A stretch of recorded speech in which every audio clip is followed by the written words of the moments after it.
할렐루야. 비수청 청년부 예배에 오신 여러분을 진심으로 환영합니다. 우리 예배드리기에 앞서 기도하심으로 예배를 준비하겠습니다. 기도하겠습니다.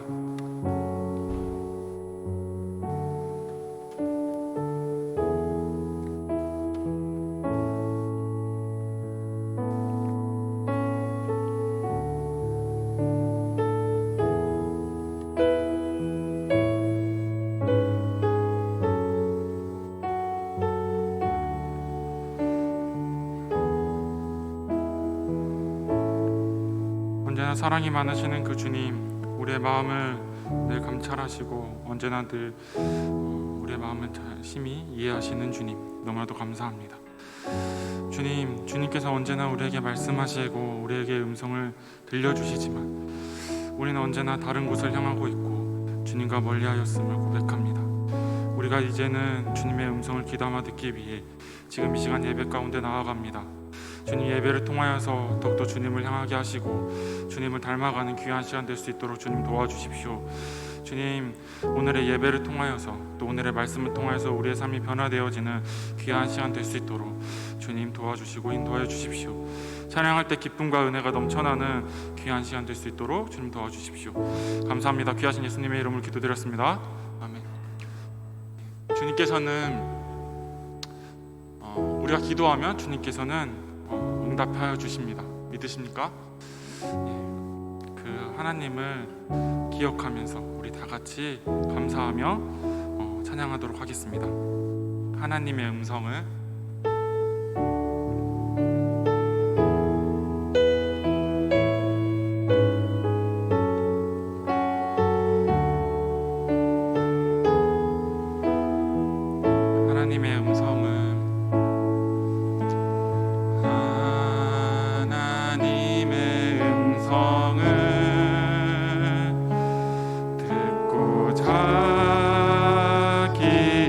기도하며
구원하시는 주님이십니다. 믿으십니까? 우리 그 크신 하나님을 우리 다 같이 찬양하도록 하겠습니다.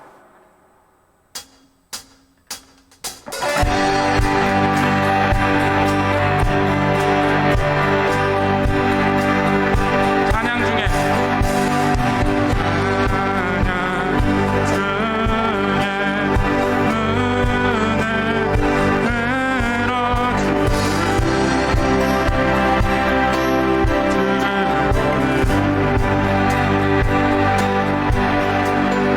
Oh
주님께서는 우리의 음성을 귀 기울여 주십니다.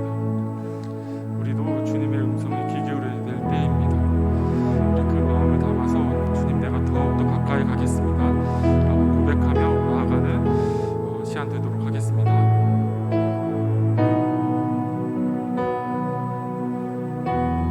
내 주를 가까이,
내 주를 가까이,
하나님의 말씀에 하나님의 음성에 귀 기울이지 않더라고요. 그러면서 하나님 왜 나에게 말씀하지 않으세요? 하나님 왜 나에게 어떤 말도 하지 않으세요? 라고 했던 것 같아요. 주님, 내가 주님에게 한 발 한 발 더욱더 가까이 내가 나아가겠습니다. 매일의 삶 속에서 주님과 친밀하게 주님 내가 나아가겠습니다 라고 지금 이 시간 다 같이 기도하도록 하겠습니다. 기도하겠습니다.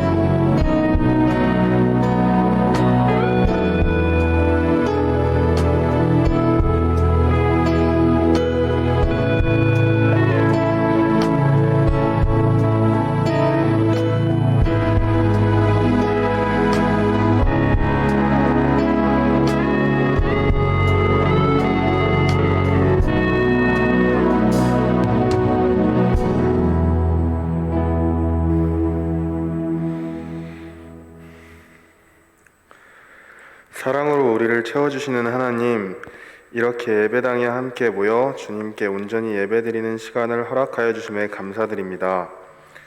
우리는 삶의 우선권이 주님께 있다는 것을 알면서도 내가 주인인 양 살고 있습니다. 이러한 저희들을 용서하여 주시옵소서. 하나님, 저희에게 하나님의 뜻과 세상의 것을 구별할 수 있는 지혜를 주시옵소서. 날마다 주님의 음성을 듣고 따르는 저희들이 되게 하여 주시옵소서. 우리들이 기도를 통해 주님께 묻고 응답받아 살아가는 자들 되게 하여 주시옵소서. 하나님, 올 한 해도 얼마 남지 않았습니다. 지난 기간 동안 하나님의 은혜를 돌아보며 우리가 해왔던 많은 일들이 주님의 은혜로 이룰 수 있었다는 것을 알게 하여 주시옵소서. 하나님, 저번 주에는 내년에 청년부를 이끌어갈 회장, 부회장을 선거하였습니다. 올 한 해 동안 주님의 뜻을 따라 교회에서 봉사한 임원단에게 큰 축복을 주시고 앞으로 청년부를 이끌어갈 임원단에게는 큰 힘을 주시옵소서. 이제 우리가 목사님을 통해서 주님의 말씀을 듣습니다. 말씀 전하시는 목사님의 영육간에 강건케 하여 주시옵시고 이 시간 저희가 예배에 온전히 집중하여 은혜 받게 하여 주시옵소서. 감사드리며 사랑 많으신 예수님 이름으로 기도드렸습니다. 아멘.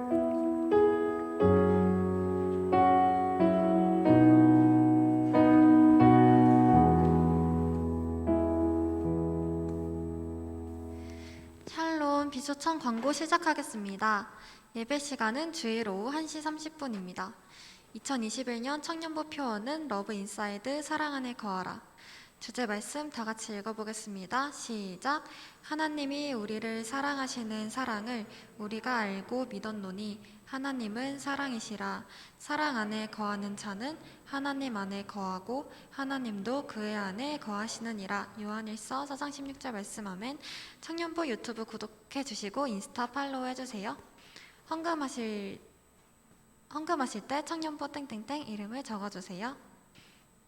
네, 다음이요. 청년부 말씀 양육 안내입니다. 매주 화요일 오후 9시에 줌 링크로 참여 가능하니 많은 참여 부탁드립니다. 11월 목장 모임은 대면으로 진행합니다. 네, 대면 예배 하고 있으니 현장 예배에 많은 참석 부탁드립니다. 네, 모집 안내입니다. 찬양팀은 김민성 목사님께, 방송팀은 권성은 청년에게 문의주세요. 11월 생일자는 유튜브 채팅방에 생일이라고 남겨주시면 선물을 드립니다. 네, 다음 축복의 시간입니다. 네, 오늘 예배하러 나온 우리 모두를 축복하겠습니다.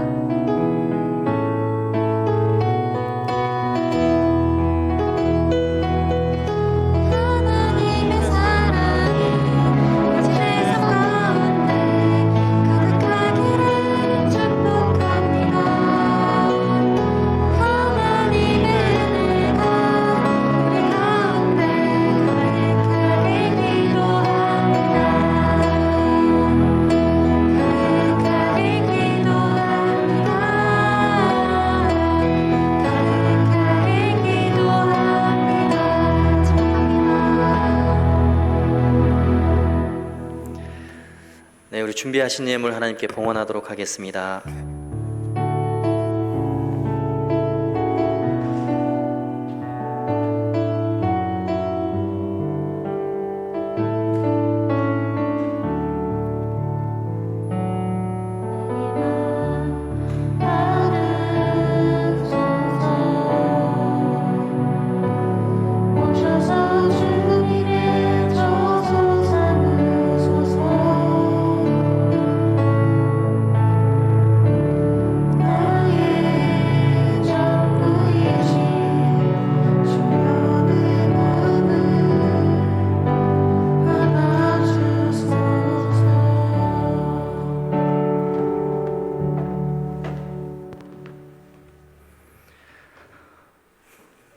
살아계신 하나님 아버지, 거룩한 주일을 허락하시고 주님의 보좌 앞으로 나가게 하시니 감사를 드립니다.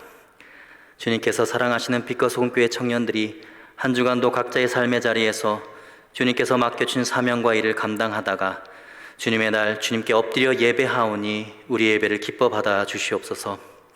우리의 죄를 도말하시고 주님께 힘을 얻고 허물을 가리워 주시는 은혜가 우리 가운데 있게 하시옵소서. 주님을 찬양하고 예배하는 이 시간 우리의 심령이 정결케 되며 상한 마음의 위로와 회복을 허락하여 주시옵소서. 청년부를 섬기는 모든 임원과 리더를 축복해 주시고 음향, 방송, 찬양으로 섬기는 청년들에게도 주님께서 늘 동행하시는 은혜가 있게 하여 주옵소서. 작은 예물 하나님께 구별하여 드립니다. 예물들이 주님을 위해 사용되는 곳마다 예수 그리스도의 복음이 전파되게 하시며 주님의 사랑이 흘러넘치게 하여 주옵소서. 감사하며 살아계신 우리 주 예수 그리스도의 이름으로 기도하옵나이다. 아멘.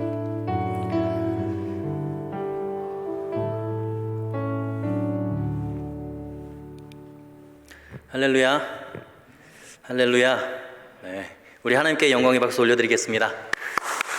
네, 주님을 찬양합니다. 네, 우리 좌우에 계신 분들에게 인사하겠습니다. 잘 오셨습니다. 환영합니다. 네, 서먹서먹 하시죠? 다시 한번 쳐다보시면서 인사하겠습니다. 사랑합니다. 축복합니다. 인사하겠습니다. 네, 사랑합니다. 축복합니다. 온라인으로 예배하는 청년들에게도 우리 박수로 환영하도록 하겠습니다. 축복합니다. 잘 오셨습니다, 여러분. 네, 하나님께서 오늘 우리에게 주는 말씀입니다. 누가복음 22장 54절에서 62절까지의 말씀인데요. 누가복음 22장 54절부터 62절까지의 말씀, 저와 여러분이 한 절씩 교독하시고 마지막 절은 합독으로 하나님께 봉독하도록 하겠습니다. 예수를 잡아 끌고 대제사장의 집으로 들어갈새 베드로가 멀찍이 따라가니라. 사람들이 뜰 가운데 불을 피우고 함께 앉았는지라. 베드로도 그 가운데에 앉았더니 한 여종이 베드로의 불빛을 향하여 앉은 것을 보고 주목하여 이르되 이 사람도 그와 함께 있었느니라 하니 베드로가 부인하여 이르되 이 여자여 내가 그를 알지 못하노라 하더라. 조금 후에 다른 사람이 보고 이르되 너도 그 도당이라 하거늘 베드로가 이르되 이 사람아 나는 아니로라 하더라. 1시간쯤 있다가 또 한 사람이 장담하여 이르되 이는 갈릴리 사람이니 참으로 그와 함께 있었느니라. 베드로가 이르되 이 사람아 나는 내가 하는 말을 알지 못하노라고 아직 말하고 있을 때에 닭이 곧 울더라. 주께서 돌이켜 베드로를 보시니 베드로가 주의 말씀 곧 오늘 닭 울기 전에 내가 3번 나를 부인하리라 하심이 생각나서 함께 읽습니다. 밖에 나가서 심히 통곡하니라. 아멘. 네, 오늘 말씀의 제목은 내 믿음이 떨어지지 않기를 이라는 제목입니다. 댄 히스라고 하는 미국의 한 경영 전문가가 있습니다. 이분은 하버드 경영대학원을 졸업하고 재무 개선 전문가로 아주 유명하게 활동을 하고 있는 분입니다. 근데 이분이 쓴 책 중에 업스트림이라는 책이 있습니다. 이 업스트림이라고 하는 원래 이 영어 단어의 사전적 의미는 강의 상류를 의미합니다. 상류가 있고 하류가 있고 그렇지 않습니까? 거기서 강의 상류를 의미하는데 이분이 이야기하는 업스트림은 조금 다른 개념입니다. 예를 들어서 이분이 본인이 주장하는 업스트림의 개념을 이렇게 설명을 하고 있어요. 예를 들어서 친구 2명, 대학생 친구 2명이 강가에서 열심히 놀면서 수영을 즐기고 있습니다. 그런데 어디선가 살려달라고 하는 다급한 아이의 목소리가 들리는 거예요. 그래서 두리번두리번 했더니 한 조그만 아이가 물에 빠져서 허우적거리고 있는 거예요. 그래서 수영을 하다가 잠시 물가로 쉬러 나왔던 이 두 청년이 곧바로 그 아이에게로 들어가서 그 아이를 열심히 수영을 해서 그 아이를 건져내옵니다. 그리고 이제 숨을 헉헉거리고 잠깐 숨 돌릴 틈도 없이 갑자기 또 다른 곳에서 아이의 비명소리가 또 들리는 거예요. 살려달라는. 그래서 또 두리번 거렸더니 아이가 또 한 명이 강의 상류로부터 하류 쪽으로 떠내려오고 있는 거예요. 숨이 꼴딱꼴딱 넘어가는 지경에 이르러서. 그래서 또 그 두 친구가 열심히 헤엄을 쳐서 그 아이를 구해내옵니다. 그런데 구해내오자마자 또 다른 아이의 소리가 또 들리는 거예요. 그런데 그게 끝이 아니었습니다. 수많은 아이들의 소리가 들리는 거예요. 강의 상류로부터 아이들이 빠져서 하류 쪽으로 수많은 아이들이 떠내려오는 겁니다. 그래서 이 두 친구가 판단하기를 이거는 우리가 감당할 수 있는 일이 아니다 판단을 하고, 그 중에 한 친구가 수영을 하다 말고 물 밖으로 쩌벅쩌벅 걸어 나갑니다. 그랬더니 그 친구 중에 한 명이 이렇게 묻는 거예요. 도대체 지금 어딜 가는 거냐고, 아이들을 구하지 않고. 그랬더니 그 물 밖으로 나가는 친구가 이렇게 얘기했습니다. 강의 상류로 가서 아이들을 물속에 던져 넣는 놈을 잡을 거야. 여러분, 무슨 말입니까? 지금 아이들을 건져내는 것이 지금 이 문제의 해결책이 아니라는 거예요. 근본적인 솔루션이 아니라는 겁니다.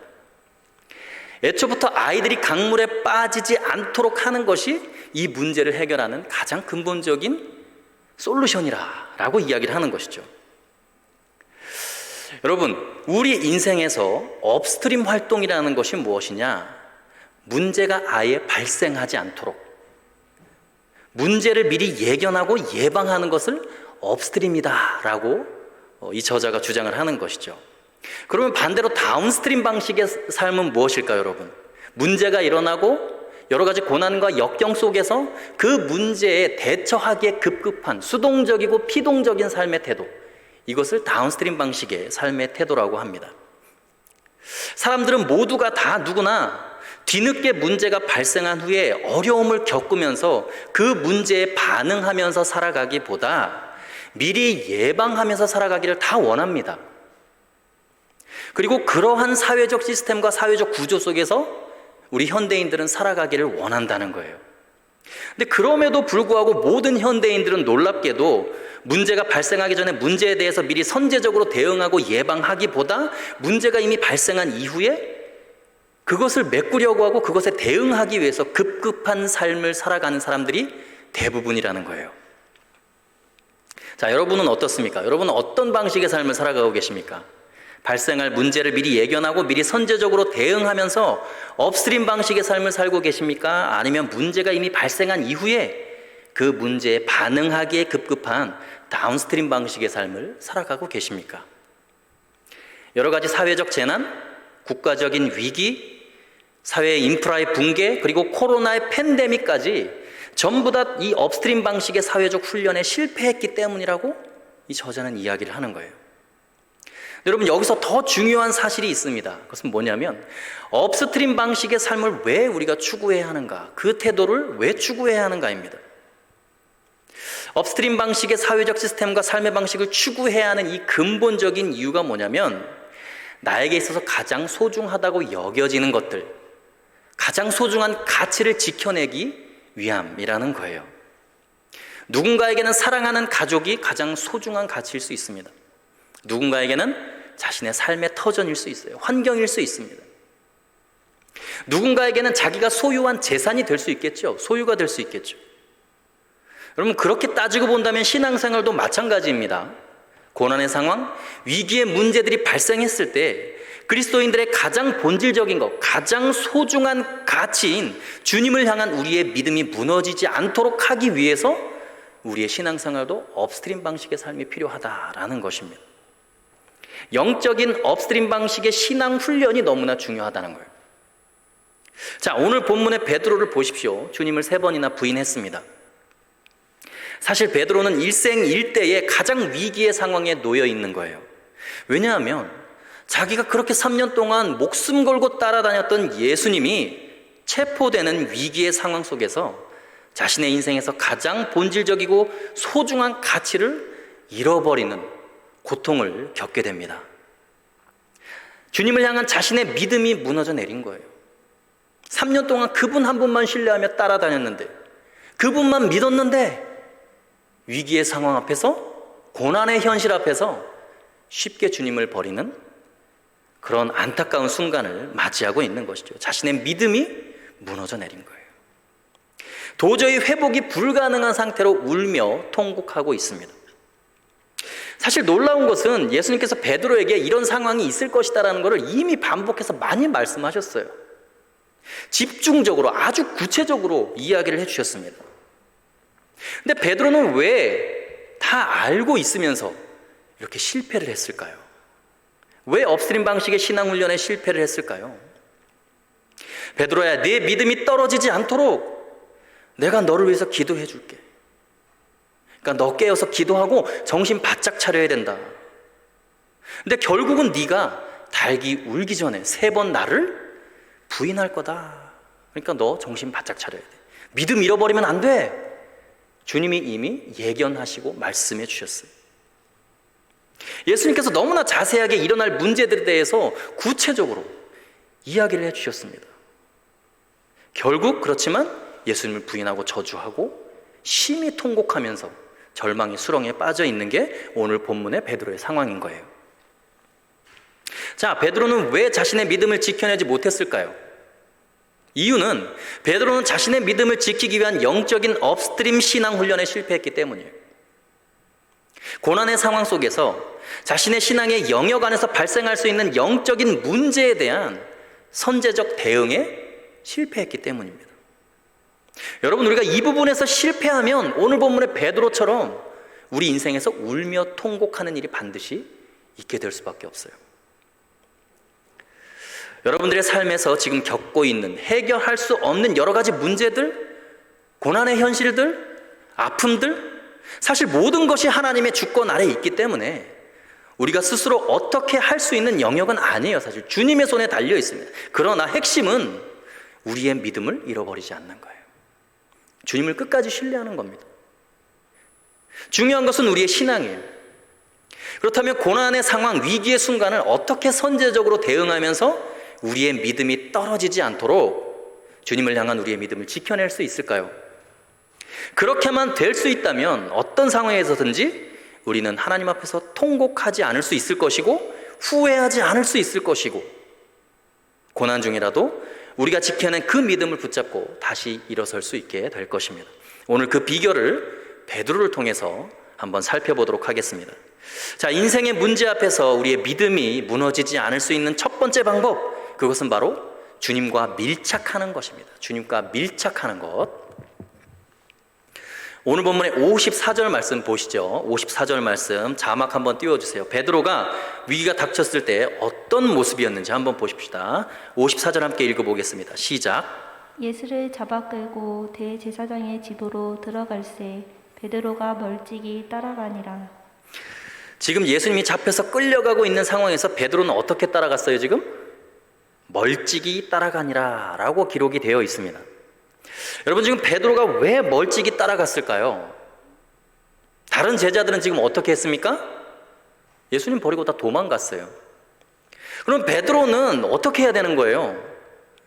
다른 제자들처럼 그냥 도망가면 되는 겁니다, 여러분. 근데 왜 베드로는 다른 제자들처럼 도망가지 않고 예수님을 멀찍이 따라갔을까요?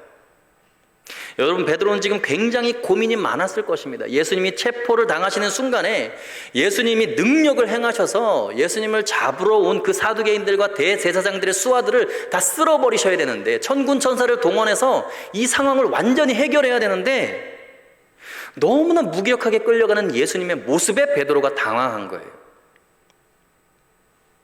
아니, 내가 믿는 예수님이 어떻게 저렇게 나약할 수 있을까? 이런 상황을 하나 해결하지 못하고 하나님의 아들이라면서 어떻게 저렇게 나약하게 끌려갈 수 있는 것일까? 내가 3년 동안 믿어왔던 예수님이 정말 저분이 맞나? 베드로는 당황한 거예요, 여러분. 자기가 생각하고 기대했던 것과 전혀 다른, 자기가 이해할 수 없는 차원의 하나님의 섭리가 진행되고 있기 때문에 당황한 거예요. 여러분, 이럴 때는요, 평소에 우리가 예수님을 신뢰하는 믿음의 훈련이 잘 되어 있었다면 그냥 평소대로 행동하면 돼요. 베드로가 평소에 봐왔던 예수님은 어떤 분이에요? 3년 동안 봐왔던 예수님은 실패한 적이 없어요.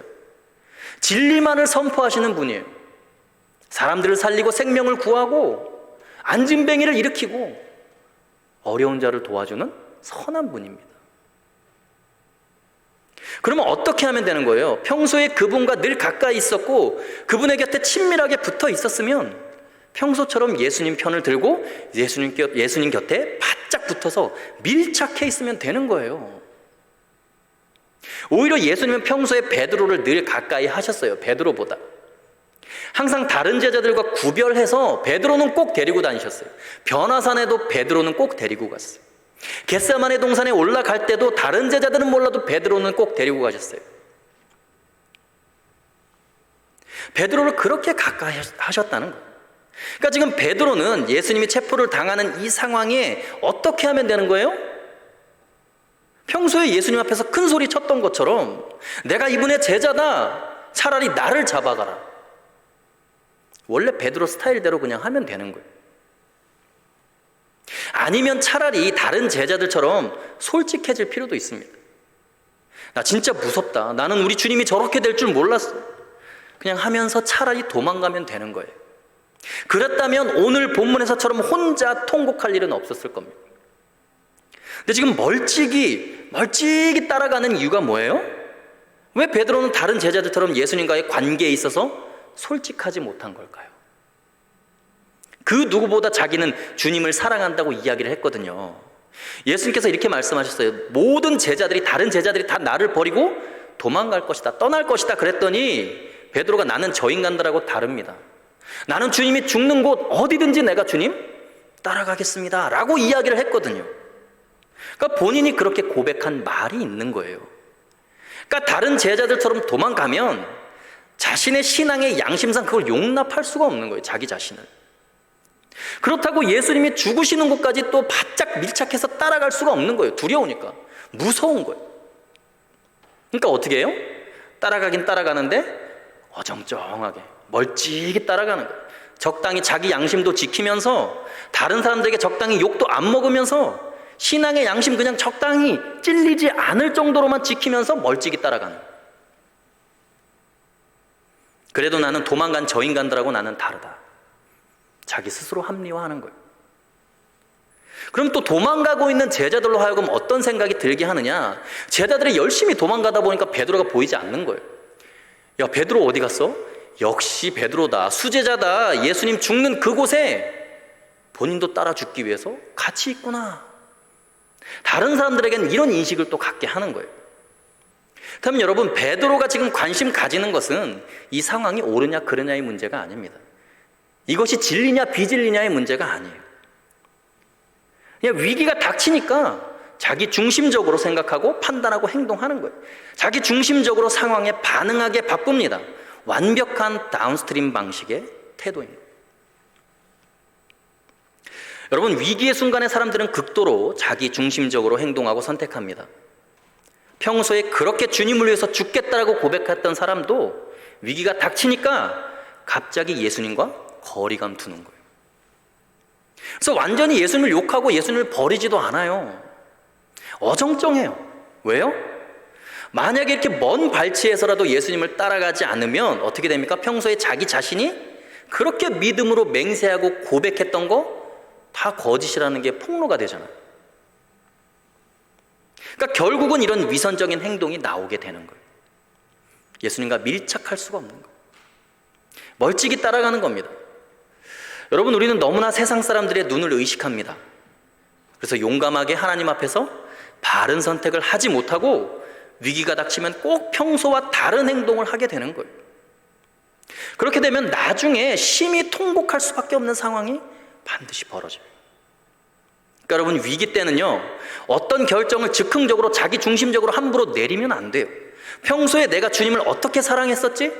평소에 내가 예수님과의 관계가 어땠었지? 평소에 나는 예수님께 어떻게 예배드리고 찬양했었지?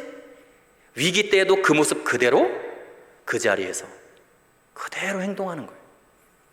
그래야 나중에 후회하지 않을 수 있어요. 그러니까 여러분, 위기의 상황에서 주님과의 거리를 두면서 멀찍이 따라가는 태도의 근본적인 원인은 자기 중심적인 반응 때문에 그래요. 그래서 여러분, 우리는 꼭 기억해야 합니다. 위기 때는 더욱 평심으로 돌아가자. 평소의 모습으로 돌아가야 된다는 거예요. 특히 위기의 순간에 우리는 눈을 부릅뜨고 자기 자신을 철저하게 객관화시켜 봐야 돼요. 내가 지금 진리를 따르고 있는가? 주님과 밀접하게 붙어 있는가? 아니면 내가 적당히 거리를 두고 이것도 아니고 저것도 아닌 것, 욕 안 먹고 여기도 욕 안 먹고 저기도 욕 안 먹으려고 하는가? 만약에 이 부분에서 실패하게 되면 여러분, 결국은 심히 통곡할 수밖에 없는 일이 벌어지게 됩니다. 베드로가 여러분 이 예수님 부인하고 저주한 거요, 이게 2000년 동안 내내 기독교인들의 입에 오르락내리락 하잖아요. 근데 여러분, 예수님을 그냥 단번에 딱 버리고 도망간 다른 사람들 기억 못합니다. 지금 베드로 욕하느라고. 어정쩡하게 멀찍이 따라가는 베드로의 이 태도 2000년 내내 사람들에게 씹혀요. 계속 씹히고 있습니다. 지금 다른 제자들은 도망갔지만 예수님을 저주하고 부인하지는 않았잖아요. 그러니까 멀찍이 따라가니까, 적당히 신앙생활하니까, 욕 안 먹을 만큼만 신앙생활하고 헌신하니까 결정적인 위기의 순간에 예수님 부인하고 저주하는 거예요. 여러분은 어떠세요? 여러분의 신앙생활은 어떠십니까? 직장에서, 학교에서, 친구들이, 동료들이 여러분 예수님 믿는 거 다 알고 있어요? 여러분, 이게 대단히 중요합니다. 남들이 내가 예수 믿는 사람인 줄 알고, 남들이 내가 예수님 옆에 딱 붙어있는, 밀착해 있는 사람이라는 것을 알아야 우리는 쓸데없는 시험과 유혹에 안 빠져요. 멀찍이 떨어져서 어떤 때는 그리스도인 같고 어떤 때는 그리스도인 같지 않고. 만약에 여러분 이렇게 되면 어느 순간에는 그들이 여러분들에게 걸려 넘어지게 하는 결정적인 요청을 하게 되는 순간이 옵니다. 우리는 십자가를 피하면서 적당히 신앙생활을 하려고 하면 안 됩니다. 우리가 교회를 섬길 때도 마찬가지입니다. 신앙생활 하면서 세상에서도 인정받고 또 예수님께도 욕 안 먹을 만큼만 거리감을 두고 예수님을 따라갈 수 있는 거 불가능해요. 결국은 예수님 부인하고 저주하게 되어 있어요. 안 그럴 것 같죠, 여러분? 베드로도 여러분 예수님 끝까지 따라가겠다고 고백할 때 베드로 진심이었을 거예요, 여러분. 그의 믿음의 고백이었을 겁니다. 그러니까 어떻게 따라가야 돼요?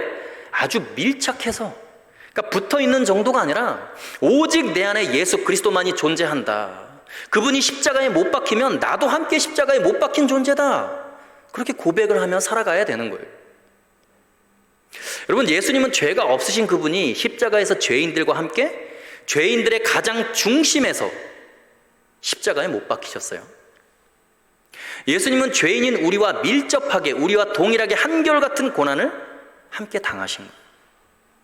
예수님은 하나님의 본체이신 분이고 전능하신 분이고 죄가 없으신 분임에도 불구하고 우리를 멀찍이 따라오지 않으세요. 우리보다 훨씬 더 극한 고난을 겪으시면서 우리와 함께 하시면서 우리와 하나 되어서 우리 안에 거하시는 분이 바로 예수님이십니다. 예수님은 우리와 아주 밀접한 관계를 맺기 원하세요. 여러분들과 밀착하기를 원하세요. 여러분들과 함께 동행하기를 원하십니다. 그런 의미에서 볼 때 오늘 본문의 베드로 정말 안타깝습니다. 멀찍이 따라가는 바람에 이렇게 됐어요. 여러분, 어떤 고난 속에서도 예수님과 친밀하게 붙어 계십시오. 그분 안에 거하시면서 그분과 함께 승리하시기를 간절히 소원합니다. 위기 속에서 믿음이 떨어지지 않을 수 있는 두 번째 방법, 그것은 자신이 있어야 할 장소에 있는 거예요. 있어야 할 곳에 있는 것입니다. 55절과 56절 우리 한번 읽어보겠습니다. 시작.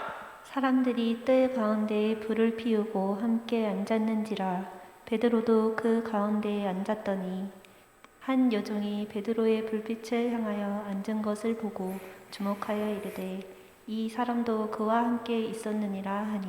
자, 지금 베드로가 어디에 앉아 있어요? 지금 대제사장의 뜰에 들어가서 예수님을 직접 잡아온 그 무리들과 함께 앉아 있는 거예요. 본인은 예수님의 제자였음에도 불구하고.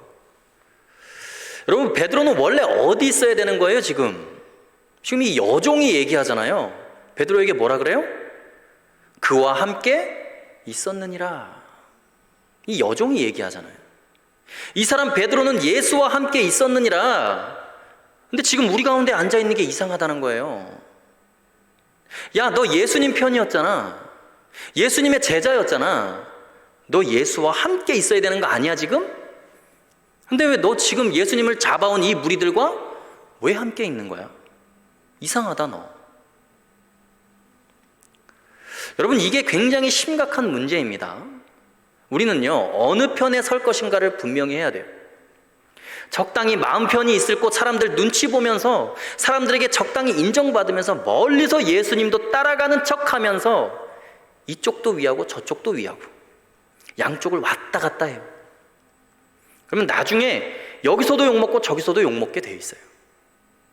지금 사람들은 베드로가 분명히 어디에 있어야 될 사람으로 아는 거예요? 그와 함께 있었느니라. 너 여태까지 그 사람 좋다고 따라다니고 예수님의 제자로 살아놓고 너 지금 왜 여기 와 있는 거냐? 너 지금 그와 함께 잡혀가야지, 그와 함께 고난을 받는 자리에 있어야지, 네가 지금 왜 여기 있냐는 거예요. 여러분, 우리는요, 갈등과 위기의 순간에 잘못하면 앉을 자리를 분간 못하는 일이 생길 수 있어요. 갈등이 첨예화될수록 우리는 있어야 될 자리가 더 명백해져야 합니다. 여기에 내가 있으면 반드시 손해볼 거야. 여기 내가 있으면 불이익 당할 거야. 내가 여기 있으면 고난받을 게 뻔해. 여러분, 이익과 불이익의 문제가 아닙니다. 고난의 여부의 문제가 아닌 거예요. 이 상황에서 내가 어느 자리에 앉아 있는 것이 하나님의 뜻인가? 내가 평소에 무엇을 진리로 추구하고 따랐는가? 여러분, 그게 중요한 거예요. 베드로는 왜 무리들 가운데 앉아 있었을까요? 지금 예수님을 잡아온 그 무리들과 왜 그 자리에 앉아 있었을까요? 대세가 어디로 흐르는가를 지금 보고 있는 거예요. 그 흐름 속에서, 세상의 가치관과 그 흐름 속에서 자기가 도태되고 낙오되지 않기를 원했던 거예요. 그래서 힘이 있고 가장 세상 권력을 가장 강하게 쥐고 있는 대제사장의 뜰 안에서 그 무리와 함께 있기를 원했던 거예요. 근데 지금 모닥불을 향해서 앉아 있는 거예요. 그러니까 얼굴이 그 모닥불에 다 비치고 자기가 베드로인 게 다 노출이 되는 상황이에요. 차라리 모닥불을 등지고 앉아 있었으면 사람들이 얼굴이나 알아보지 않지. 모닥불을 향해서 얼굴을 바라보고 앉아 있으니까 베드로인 걸 다 아는 거예요, 사람들이. 왜 그랬을까요, 여러분? 이스라엘 밤이 추우니까 모닥불을 피워놨겠죠. 몸이 너무너무 떨리는 거예요. 사시나무 떨듯이 몸이 너무 떨리는 거예요. 날씨 때문에 춥기도 하지만 지금 자기가 있지 말아야 할 곳에 있기 때문에 마음이 불편한 거예요. 마음이 떨리고 있는 거예요. 여러분, 진리를 선택하는 사람은요, 어떤 상황에서도 떨지 않습니다. 이렇게 추워하지도 않아요. 세상 사람들이 어떤 길을 가든지 나는 하나님의 뜻을 따른다, 그렇게 생각하는 사람은요, 천만인이 자기를 치러 달려와도 두려워하지 않습니다. 떨지 않습니다. 왜? 하나님이 나와 함께 하시니까. 앉지 말아야 될 자리에 앉아 있고 함께 있지 말아야 될 사람들과 함께 있으니까 그 자리에서 적당히 회색 분자처럼 지내려고 하니까 마음이 막 추풍 낙엽처럼 떨리는 거예요. 그러니까 얼굴이 다 드러날 줄 알면서도 모닥불을 향해서 손을 쪼이고 있는 거예요. 지금 베드로는 빛을 보고 있지만 앞이 캄캄했을 거예요. 여러분, 믿음이 떨어지지 않도록 하기 위해서는 심히 통곡할 일을 피하려면 내가 지금 어디에 있어야 하는가를 잘 생각해야 돼요. 위기의 순간에는 일상 속에 있었던 그 자리에 내가 있어야 돼요. 너 그와 함께 있었느니라. 너 그와 함께 있었느니라. 위기의 순간에도 그와 함께 있었던 그 자리에 있어야 되는 거예요. 여러분, 다윗을 아시죠? 다윗이 사울 왕에게 쫓겨다니다가 결국엔 유대 광야까지 쫓겨다니다가 피할 곳이 없어졌어요. 그래서 자기와 함께했던 무리들을 다 이끌고 도망갈 곳이 없으니까 결국은 블레셋의 진영, 적군의 진영으로 들어갈 수밖에 없는 상황이 벌어진 거예요. 그래서 블레셋의 지역으로 도피를 합니다.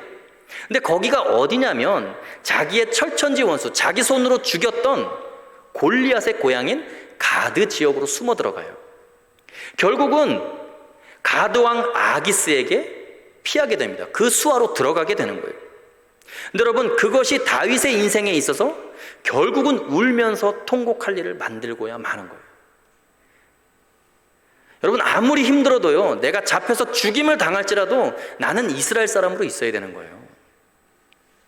내가 끝까지 하나님이 나를 보호하신다는 그 하나님에 대한 신뢰, 나는 끝까지 그 신뢰를 붙들고 하나님의 사람으로 있어야 되는데 자기가 죽였던 원수, 하나님의 원수인 블레셋을 의지하려고 하니까 하나님께서 결국은 이런 상황을 겪게 하시는 거예요. 차라리 유대 땅에서 죽고 말지, 블레셋의 연합군이 이스라엘을 치러 갈 때 가드 왕이 다윗을 테스트하려고 다윗을 불렀어요. 그래서 내가 이스라엘과 이제 전쟁할 텐데 네가 선봉에 서서 이스라엘을 네 손으로 쳐라. 이런 상황이 벌어집니다. 그런데 여러분, 그 블레셋의 가드왕의 수하들이 다윗이 우리 등에 분명히 칼을 꽂을 겁니다. 다윗 데리고 가면 안 됩니다 라고 그들이 얘기하는 바람에 다윗이 결국은 그 전쟁에 참여하지 않게 돼요. 여러분, 만약에 다윗이 선봉에 서서 이스라엘을 자기 손으로 쳤다면 다윗은 절대로 이스라엘의 왕이 될 수 없어요. 자기 민족의 사람들을 자기 손으로 죽여야 되는 거예요. 근데 하나님이 역사하셔서 그 상황을 피하게 되는 거죠. 그런데 그리고 나서 자기가 살고 있던 그 시글락이라고 하는 그 지역으로 돌아와 보니까 아말렉이 그 지역을 침공해서 자기의 아내들과 자기의 자녀들을 다 산채로 끌고 가고 마을을 쑥대밭으로 만들고 불을 다 질른 거예요. 마을이 불타고 있는 거예요. 돌아와 보니까 정말 울면서 통곡할 수밖에 없는 상황이 벌어진 거예요. 그러니까 성경에 그 상황을 뭐라고 기록해 놓았냐면 다윗과 함께한 자들이 울 기력도 없이 울었다라고 기록을 하고 있어요. 울 힘이 없을 정도로 울었다는 거죠. 나중에 어떤 일이 벌어지냐면 다윗의 수하에 있는 장수들이 전부 다 돌멩이 하나씩 들고 다윗에게로 오는 거예요. 네가 있어야 할 자리에 있지 않았기 때문에 우리가 저주받은 것이다. 이 돌로 너를 쳐 죽여야 되겠다. 잊지 말아야 할 곳에 있는 바람에 우리 아내와 자식들이 다 잡혀갔다. 통곡을 하게 되는 것이죠. 여러분 보세요. 아무리 위기가 닥쳐도 다윗은 이스라엘 사람이어야 해요. 아무리 이스라엘 전체가 다윗을 배신해도 이스라엘의 왕이 될 사람이에요. 다윗은. 여러분, 내가 지금 누구와 함께 있는가, 내가 어디에 있어야 하는가가 대단히 중요한 거예요. 위기가 닥친다고, 생명이 위험하다고 베드로처럼 다윗처럼 자기가 잊지 말아야 할 곳에 있게 되면 심히 통곡하듯이 울 기력도 없이 울어야 하는 상황에 직면하게 된다는 거예요. 여러분 꼭 기억하십시오. 위기의 상황이 오면 반드시 주님과 함께 죽을 각오를 하셔야 됩니다. 일상 속에서 내가 평온할 때, 내가 주님과 함께 했던 그 자리, 위기 때도 그 자리를 지키고 그 편에 서 있어야 돼요. 우리가 일상에서 신앙인으로 있어야 할 자리에 있었다면 위기의 순간에도 흔들림 없이 그 자리를 지키는 것이 대단히 중요합니다. 다시 말해서 위기의 순간에 그냥 내가 하던 대로 하나님과 친밀했던 그 신앙의 일상을 그대로 유지해야 승리할 수 있어요. 그래서 평소에 내가 하나님과 얼마나 친밀한 관계였느냐가 위기 때의 나의 생존과 직결되어 있는 거예요.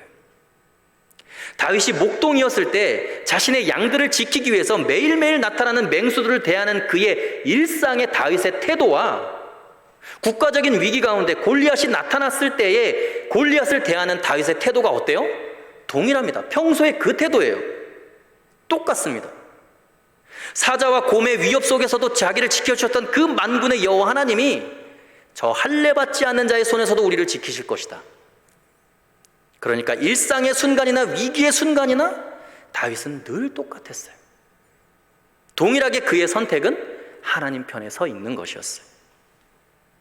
예수님의 삶은 사실 어떤 때나 여러분 똑같았습니다. 예수님은 일상의 때나 위기의 때나 사람들이 환영할 때나 사람들이 핍박할 때나 예수님은 늘 어느 자리에 있어야 할 줄을 본인이 명확하게 알고 계셨어요. 예를 들어서 예수님이 시험 받으실 때 사탄이 천하 만국과 그 영광을 주겠다고 하는데도 여전히 십자가 질 생각만 하시지 고난 피하실 생각이 없으신 거예요. 예수님은 오병이어의 기적을 베풀고 나서 사람들이 왕으로 삼으려고 할 때에도 그 자리를 박차고 도망가셨어요. 왜요? 여전히 십자가를 바라보고 계신 거예요. 나사로를 살린 다음에는 사람들이 예수님을 위해서 마을 잔치를 벌리고 난리가 났어요. 예수님이 완벽한 영웅이 되신 거예요. 죽은 사람을 살렸으니까. 근데 예수님은 그 상황을 어떻게 바라보셨냐 하면 사람들이 나를 위해서 장례식을 준비한다라고 이야기하셨어요. 잔치 속에서도 여전히 십자가를 생각하고 있는 거예요. 여러분, 예수님은 사람들이 자신을 칭찬하고 따를 때나 자기의 얼굴에 침을 뱉고 따귀를 때리고 채찍질을 할 때에도 그냥 한결같으셨어요. 십자가만을 바라보고 계신 거예요. 그것이 예수님의 일상이었어요. 여러분 기억하십시오. 위기의 순간에는 우리의 일상이 가장 중요한 기준점이라는 거예요.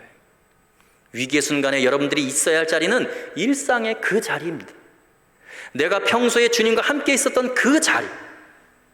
그러니까 일상이 십자가로 점철되어져 있는 사람은 위기 때도 십자가 질 수 있는 거예요. 일상에서 십자가 지는 선택을 하지 않는 사람은 위기 때 십자가 지는 게 불가능합니다. 누군가가 여러분에게 너 그와 함께 있었느니라 라고 그러면 여러분은 주님과 함께 그 자리에 있어야 되는 거예요. 여러분 꼭 그렇게 결단하셔서 위기의 순간에 절대로 믿음이 떨어지지 않게 되기를 간절히 소원합니다. 인생의 위기 앞에서 믿음을 지킬 수 있는 방법, 울며 통곡하지 않을 수 있는 그 세 번째 방법은 어떤 상황에서든지 항상 하나님의 말씀을 기억하고 돌이키는 신앙의 훈련이 필요합니다. 61절 말씀 함께 읽어보겠습니다. 61절 시작. 주께서 돌이켜 베드로를 보시니 베드로가 주의 말씀 곧 오늘 닭 울기 전에 내가 3번 나를 부인하리라 하심이 생각나서 베드로가 닭이 울기 전에 3번이나 예수님을 부인하고 저주하는 것을 예수님 지금 끌려가시는 중에도 다 보고 계시고 듣고 계시는 거예요. 주께서 돌이켜 베드로를 보시니 닭이 우는 그 순간에 고개를 돌려서 베드로를 바라보셨어요. 예수님의 그 선하신 사랑의 눈이 베드로의 눈과 딱 마주치는 순간 베드로는 갑자기 예수님의 그 말씀이 그제서야 생각이 난 거예요. 너가 닭이 울기 전에 나를 3번 부인할 것이다. 그 말씀이 생각났기 때문에 나와서 심히 통곡한 거예요. 여러분 밖에 나가서 심히 통곡하면서 우는 것은 여러분 회개의 기회이죠. 소망이 있는 거예요. 우리는 불안하고 위기를 느낄 때 예수님이 나를 바라보고 있다는 것을 여러분 기억해야 됩니다. 위기의 순간에 예수님의 눈빛을 여러분 반드시 생각해야 돼요. 지금 내가 이렇게 불안하고 두렵고 떨려서 내가 어떤 결정을 내려야 될지도 모르고 괴로울 때 예수님이 나를 바라보고 있다. 예수님의 그 사랑의 눈빛이 나를 바라보고 있다. 그러면 그때 무엇이 생각나야 됩니까? 예수님의 말씀이 생각나야죠. 내가 믿음이 떨어지지 않도록 내가 기도해 줄게. 나에게 용기를 주시고 힘을 주셨던 그 예수님의 말씀이 떠올라야 돼요. 내가 부인하고 저주했던 주님이지만 여전히 나를 사랑하시고 나를 위로하시고 이해하시는 주님. 그래, 주님은 저 선한 눈으로 그때도 나에게 말씀하셨지. 너가 나를 부인하리라. 미리 말씀하신 거예요. 미리 말씀하신 이유는 있을 수 없는 일이 일어난 게 아니고 예수님이 미리 다 알고 계신 내용이 그냥 진행된 것뿐이에요. 두려움이 가득한 베드로의 그 절망의 눈빛, 그 베드로의 눈빛 사이로 비집고 들어오는 예수 그리스도의 사랑의 눈빛. 베드로는 울지 않을 수가 없었어요. 통곡하지 않을 수가 없었습니다.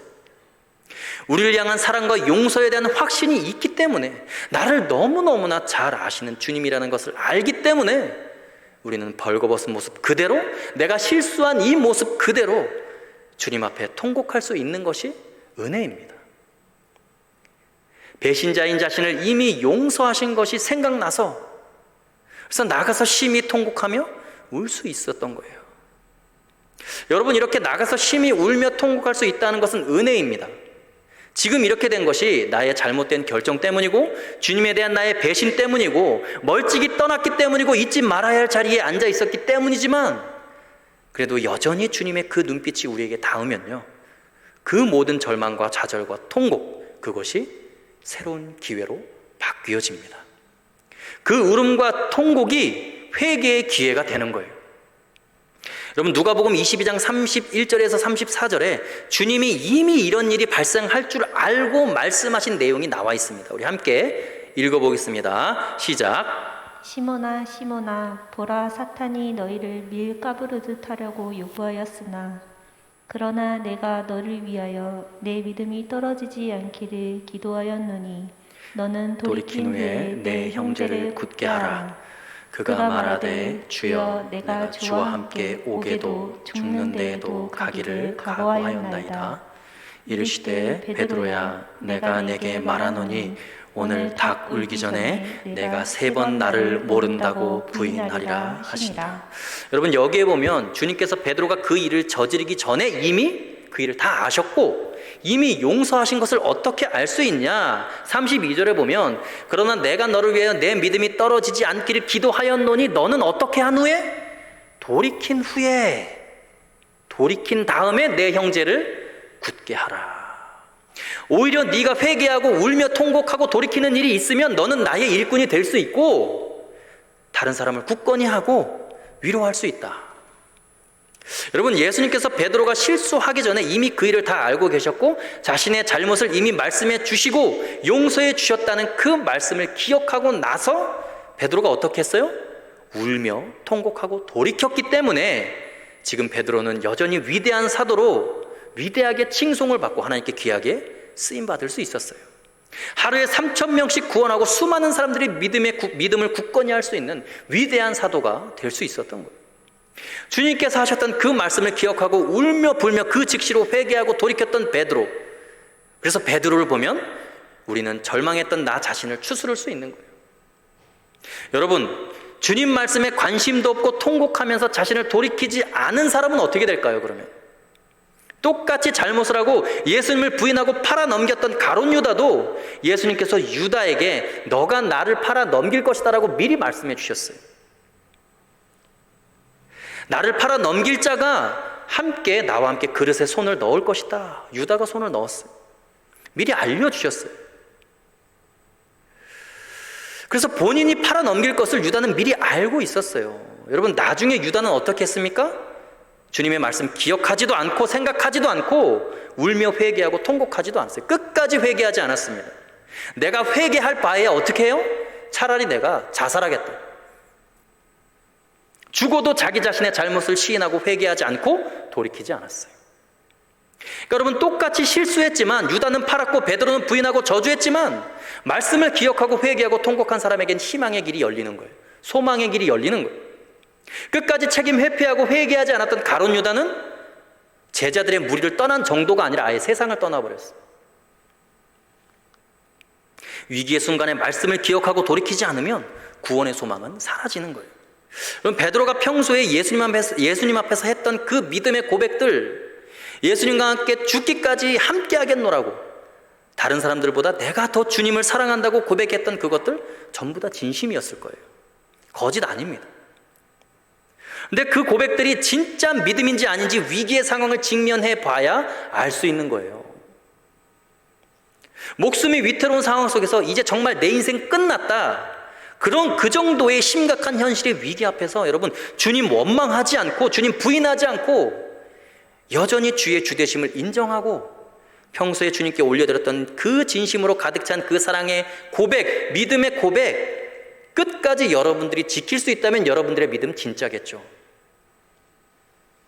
내 믿음이 떨어지지 않기를 내가 너를 위해 기도한다 라고 말씀하신 그 주님 말씀 기억하면서 돌에 맞아 죽어가는 상황 속에서도 여전히 주님 바라보고 주님께 사랑한다고 고백할 수 있다면 그건 진짜 믿음일 거예요.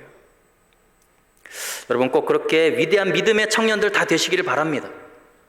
그렇게 되기 위해서 평소에 우리의 믿음의 훈련을 어떻게 해야 된다고요? 첫 번째가 뭐였습니까? 주님과 바짝 붙어서 가까이 아주 밀착해서 주님과 동행하는 훈련을 해야 되는 거예요. 적당히 신앙생활하면서 멀찍이 따라가면 안 돼요. 그리고 두 번째가 뭐였습니까? 두 번째가 뭐예요? 그리스도인으로서 있어야 할 자리에 있는 거예요. 세상과 주님 사이 적당히 왔다 갔다 양다리 걸치고 살아가는 게 아니라 주님 앞에서 주님과 함께 하기로 믿음으로 결단하는 것이요. 세 번째 뭐였습니까? 주님의 말씀을 늘 기억하고 생각하고 돌이키는 거예요. 자기를 성찰하는 것입니다.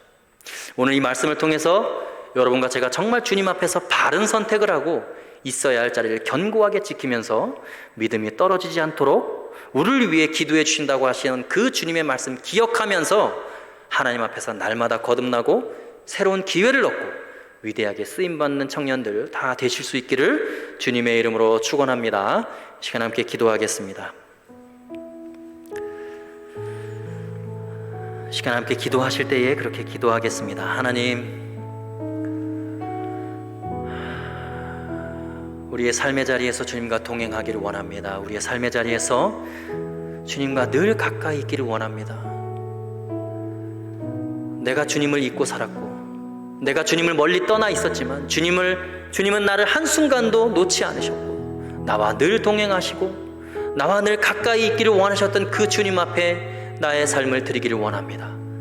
주님과 늘 동행하며 함께하는 삶 살 수 있도록 하나님 함께하여 주옵소서. 하나님 또한 세상과 주님을 왔다 갔다 하는 것이 아니라 하나님 믿음으로 하나님 앞에 결단하며 우리가 그리스도인으로서 있어야 할 그 자리에 있게 하여 주옵소서. 어떠한 위기의 순간에도 그 자리를 견고하게 지키는 하나님의 믿음의 청년들 다 될 수 있도록 하나님 축복하여 주옵소서. 이 시간 자기 자신을 주님 손에 올려드리며 함께 기도하실 때에 주님 말씀 늘 기억하며 주님 우리의 삶을 돌아보며 자기를 성찰하며 하나님 앞에 우리의 삶을 내어드리는 그런 믿음의 청년들 되게 해달라고 자기 자신을 주님 손에 올려드리며 함께 합심하여 기도하며 나갑시다. 하나님 아버지, 우리의 삶을 축복하여 주옵소서. 하나님, 우리는 늘 연약하여 넘어지기 쉬운 존재임을 주님 고백하며 나갑니다. 하나님 아버지, 우리는 연약하여 하나님 작은 죄의 유혹 앞에서도 무너지며 하나님은 흔들릴 수밖에 없는 우리의 믿음, 연약한 믿음 가운데 주의 은혜를 부어 주옵소서. 하나님 말씀으로 견고하게 하시고 하나님 우리의 믿음이 주님의 말씀의 다림줄로 하나님 날마다 주님 앞에서 온전히 되어질 수 있도록 하나님 우리의 삶을 주장하여 주시고 우리의 믿음이 주님 앞에 드려질 수 있는 귀한 믿음 될 수 있도록 아버지 인도하여 주옵소서. 하나님, 이 시대 청년으로 살아간다는 것이 하나님 세상의 유혹 앞에서 그 유혹을 넘어서며 하나님 세상의 가치관과 세상의 그 어떤 이념과 하나님 주님보다 더 커져 있는 이 세상의 여러 가지 가치관들을 뛰어넘는 주님만을 바라보는 하나님 믿음의 청년들 되게 하시며 그 믿음의 시각들을 허락하여 주셔서 어떠한 상황과 고난의 상황 속에서도 하나님 말씀 기억하며 우리의 삶을 돌아보며 우리의 모습을 돌아보는 하나님 자기 자신을 성찰하며 자기 자신을 주님 손에 내어드리는 귀한 청년들 될 수 있도록 아버지 역사하여 주옵소서. 하나님 교회를 섬길 때도 마찬가지입니다. 하나님 적당히 멀찍이 따라가는 것이 아니라 하나님 적당히 섬기는 것이 아니라 하나님 기뻐 받으실 만한 하나님을 향한 예배가 될 수 있는 하나님을 향한 제사가 될 수 있는 우리 몸을 드릴 수 있는 산 제사로서 하나님 그렇게 교회를 섬기며 공동체를 섬기며 다른 사람을 섬기는 믿음의 청년들 될 수 있도록 아버지 역사하여 주옵소서. 이 시간 한 번 더 기도하실 때에 그렇게 기도했으면 좋겠습니다. 우리 청년부를 위해서 기도했으면 좋겠습니다. 하나님, 이제 리더십이 바뀌는 시기입니다. 특별히 아버지 우리 공동체를 붙들어 주시고 인도하여 주셔서 하나님 새로 부임하는 우리 회장, 부회장 그리고 우리 임원단들 그리고 목자들 하나님 아버지 예비한 사람으로 세워질 수 있도록 아버지 함께하여 주옵소서.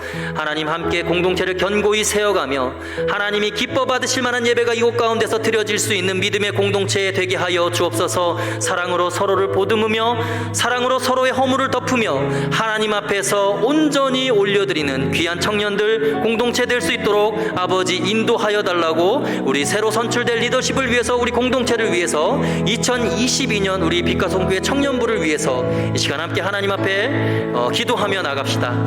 하나님 아버지 감사합니다. 하나님 이곳 가운데 빛과 소금교회를 세우시고 하나님 우리 믿음의 청년들 이곳 가운데 보내주셨사오니 하나님 귀하게 영광 돌리는 청년들 되게 하시며 하나님 이곳에서 드려지는 믿음의 제사 하나님을 향한 예배가 하나님 기뻐 받으신 예배가 될 수 있도록 아버지 우리 가운데 온전한 예배자의 마음 허락하여 주옵소서. 하나님 새롭게 시작하는 2022년 하나님 아버지 처음부터 끝까지 주님 붙들어 주시고 동행하여 주셔서 하나님 우리 공동체가 하나님이 임재하시는 공동체 되게 하시며 서로가 서로를 책임지고 돌보며 사랑하며 섬기는 믿음의 공동체, 사랑의 공동체 될 수 있도록 아버지 역사하여 주옵소서.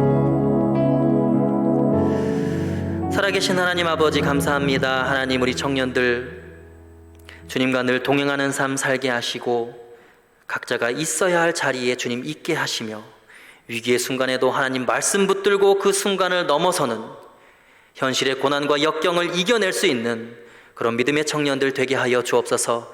이제 하나님 예배가 마치고 하나님이 이제 삶의 현장으로 돌아가서 한 주간 삶을 살아낼 때에 주의 말씀을 삶으로 살아내며 주의 사랑을 실천하며 예수 그리스도의 복음을 전파하는 믿음의 청년들 되게 하여 주옵소서.